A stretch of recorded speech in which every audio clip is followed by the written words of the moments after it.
Okay, so lesson 5, we are at the point where you should have all of your half square triangles done.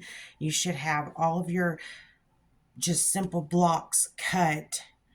And now we should iron our half square triangles. I iron mine to the light side. Let me explain that to you. So if you're looking, the seam is going to go toward the light side. I don't know why I do that, but I just pick a side. Anyway, so yeah, once you get all of those ironed, then you will start piecing all of your pieces together, which I will show you. Okay, so here I'm working on ironing my pieces. Now just remember, when you get this ironed, this should be a 6-inch block. So if it's not a 6-inch block, you may have to trim it out to be a 6-inch block because the pieces that you're going to be sewing to are a 6-inch block. And as you can see, well, let me do it this way. Maybe it'll make better sense. As you can see, those do not line up. So you'll want to make sure that you get those down to a 6-inch block. Sorry, there's something outside my window. Yeah, so your next step is going to be to trim these out all to 6 inches. Some you might have to trim quite a bit off, and some you may not. Just depends on how straight your measurements were or whatnot. And I think what I did in this particular quilt was I cut, if you remember, I cut each of these when I had a purple square and a white square before I put them together. They were cut at 6 7/8 inch because I've always read that you're supposed to do the half square triangle. You're supposed to add 7/8 of an inch to the block size, so it trims down to the block size you need. And in this case, we need a 6-inch block. I think that's wrong though.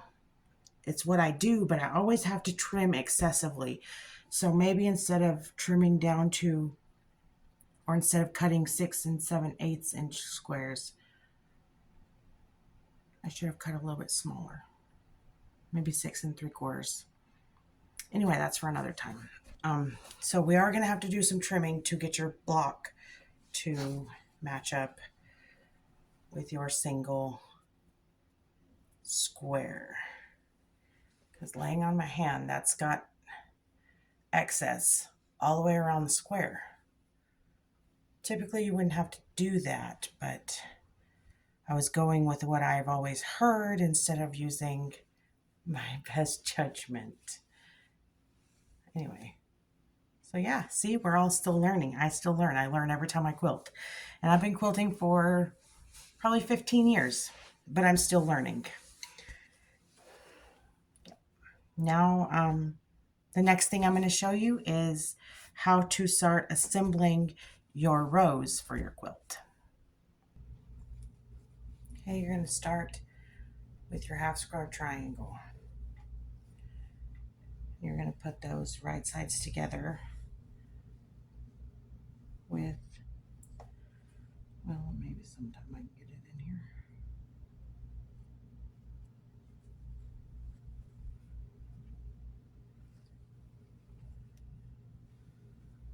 Just like that.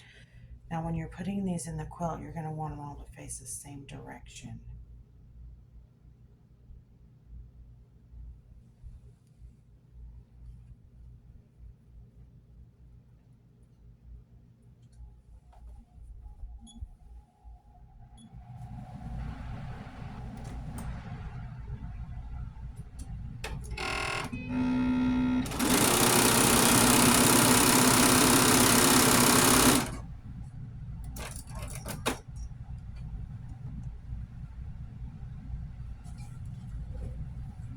And that's the start of your first row in your quilt, which is going to go that way. For one row, you need 11 of these. Well, you're going to need 11 total blocks to get a row. Anyway, watch for part 2 coming up.